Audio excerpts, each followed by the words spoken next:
Labas rytas visiems, sveiki, brangus partneriai ir kolegos. Man tikrai didžiulė garbė šiandien susitikti su jumis Telia VIP renginy, šitoj nuostabioj ŠMC erdvėj ir kartu praleis dieną strateguojant, skanuojant horizontą ir atsakinėjant į esminį mūsų konferencijos planą.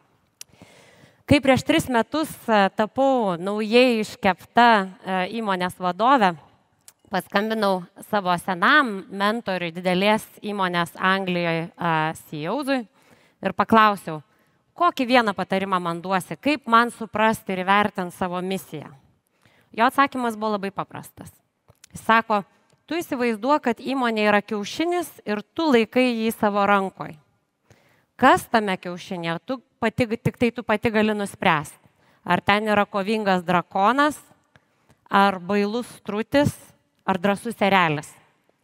Tavo misija tą kiaušinį truputėlį paauginti ir perduoti sekančiam vadovui. Praėjo kiek laiko ir kuo toliau, tuo labiau aš tikiu šitos metaforos sprendimu, reikšme. Ir tai nėra tik tai principas galiojantis įmonėms, bet ir visai valstybei. Už manęs matot Čiurlionio karalių pasaką. Karaliai savo rankose laiko Lietuvos kiaušinį. Aplinkui tamsus gudus miškas, galbūt net audringas, bet mūsų lietuvėlė vis dar apšviesta tos trapios šviesos. Ir klausimas yra toks, ar sugebėsim mes ją išlaikyti, ar sugebėsim mes jos neišmesti ir nesudaužyti. Visa tai ir veda mus prie pagrindinio konferencijos klausimo. Tai koks planas? Ir šiandien, kaip ir Andrius minėjo, tas klausimas yra jau nebe tik technologinis, ekonominis, finansinis, bet ir egzistencinis. Pasaulis keičiasi be galo greitai ir mes vos spėjam adaptuotis. Technologijos perrašo verslo modelius, demografija keičia darbo rinką, klimato kaita priverčia mus iš naujo įsivertinti investicijas. Dirbtinis intelektas kelia apskritai klausimą, kokia yra žmonijos rolė.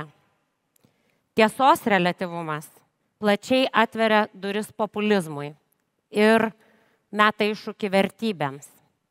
Tai, kas prieš 3-5 metus atrodė visiškai nekvestionuota, tai reiškia vakarų pasaulio vienybė, vakarų vertybių vienalytiškumas, dabar tampa kvestionuojama.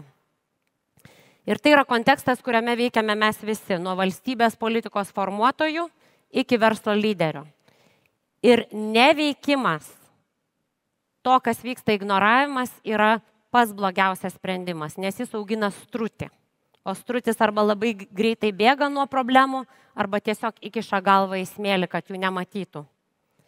Jeigu mes norim, kad Lietuva išliktų konkurencinga, mums reikia drąsių, nestrutiškų sprendimų. Mums reikia ne 4 dienų darbo savaitės, o realaus plano, kaip mes auginsim šalies produktyvumą. Mums reikia strategijos, kaip tapsim didelę pridėtinę vertę kūrenčią valstybę, o ne pigios darbo jėgos šalimi. Mums reikia alkio, o ne sėdmaišių kultūros. Mums reikia investicijų į gynybą, o ne dovanų dalybų. Šiandien čia susirinko žmonės, kurie yra įgalūs priimti šitus sunkius sprendimus.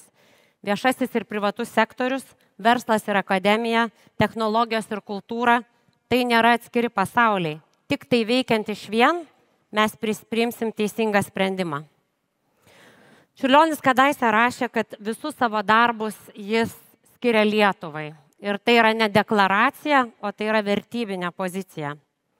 Ji yra ypatingai aktuali šiandien, švenčiant dailininko 150-ąjį gimtadienį ir Lietuvos kultūriniam pasauliui, o ir visai mąstančiai visuomeniai išgyvenant vieną didžiausių krizių nuo Lietuvos nepriklausomybės laikų.